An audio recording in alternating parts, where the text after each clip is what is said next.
Having all my master data now complete, the specifications approved, and the marketing approved, I can now proceed and approve the product and status. I can also assign the product to someone. So I'll assign it to Scott.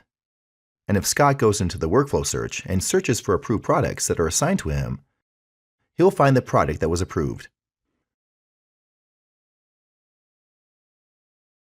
When the product is approved and complete, I want to move the product into my ERP system.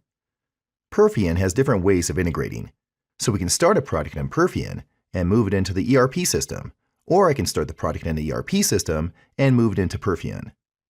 First, I'll show you where I move the product from Perfion into the ERP.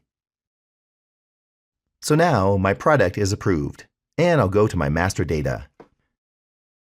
In the master data, when I move to the side here, I have an indication here whether the product already exists in the ERP system or not. If I want to move these three products to the ERP, I'll set the Release to ERP to Yes, and we can see that the indicator turns yellow. That means that the product is released to the ERP, but it's not existing in the ERP yet. Now, if I go into my ERP system and go to our Release2NAV module, I will be able to, in there, start up the integration.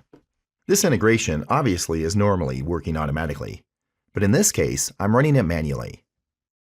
So I'll run execute where NAV will go into Perfion and grab the products and create them in NAV.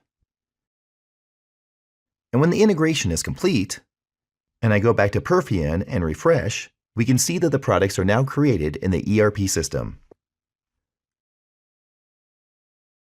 With the products created in the ERP system, I can now see that these products do not have a unit cost or retail price. These prices are actually coming from the ERP system, and generally we recommend that you store transactional information in the ERP system.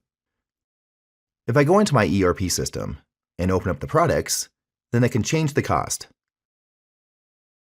Let's change it to $25.95 and the unit price to $45.75 and click OK.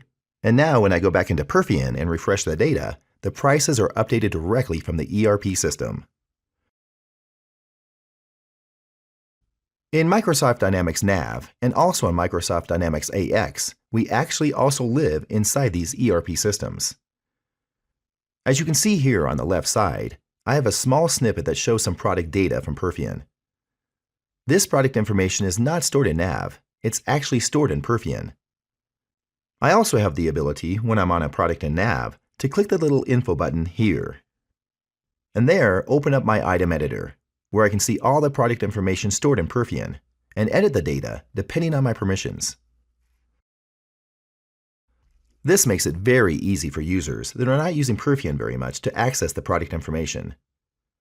This is typically used by customer service and others that are working in Perfion, but it also simplifies your NAV installation because it limits the number of customizations that you need in your ERP system.